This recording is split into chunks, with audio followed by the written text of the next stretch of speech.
నిన్న గద్దర్ అవార్డ్స్ ఫంక్షన్‌లో చిరంజీవి గారు అయితే హాట్ కామెంట్స్ చేశారు.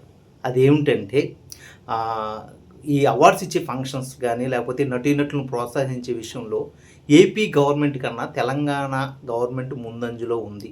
ఏపీ గవర్నమెంట్ ఎందుకో వెనకబడిపోయింది అంటూ ఆయన మాట్లాడారు. ఈ మాటలకి మరి ఏపీ గవర్నమెంట్ నుంచి ఎవరు స్పందిస్తే బావుంటుంది అని అనుకున్నప్పుడు నా అభిప్రాయం ఏంటంటే, దీని మీద ఖచ్చితంగా స్పందించాలి.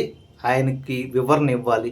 ఆ వివరణ ఇచ్చేది కూడా ఎవరు అంటే బాలకృష్ణ గారు అండ్ పవన్ కళ్యాణ్ గారు. వీళ్ళే ఇవ్వాలి. ఎందుకు ఈ మాట అంటున్నానంటే వీళ్ళే సినిమా హీరోలుగా అండ్ ప్రజాప్రతినిధులుగా ఏపీ గవర్నమెంట్‌లో ఉన్నారు.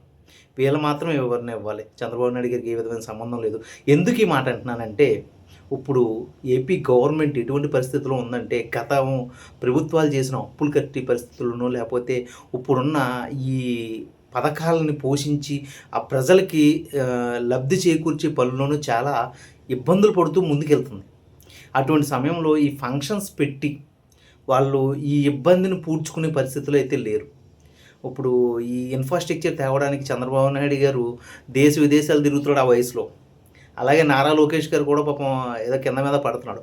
ప్రతిపక్షాలకి వాళ్ళకి ఉన్న ఇబ్బందులు గొడవలుంటాయని పక్కన పెట్టేస్తే ఖచ్చితంగా ఈ విషయం మీద అయితే మాత్రం ఈ ఇబ్బందుంది. కానీ గత ప్రభుత్వంలాగా సినిమా టిక్కెట్లని రేట్లు తగ్గించలేదు గదా! మీకు రేట్లు పెంచుకునే అవకాశం కూడా ఇచ్చాం గదా! అంటూ పవన్ కళ్యాణ్ గారు గాని, బాలకృష్ణ గారు గాని స్పందిస్తే బాగుంటుంది.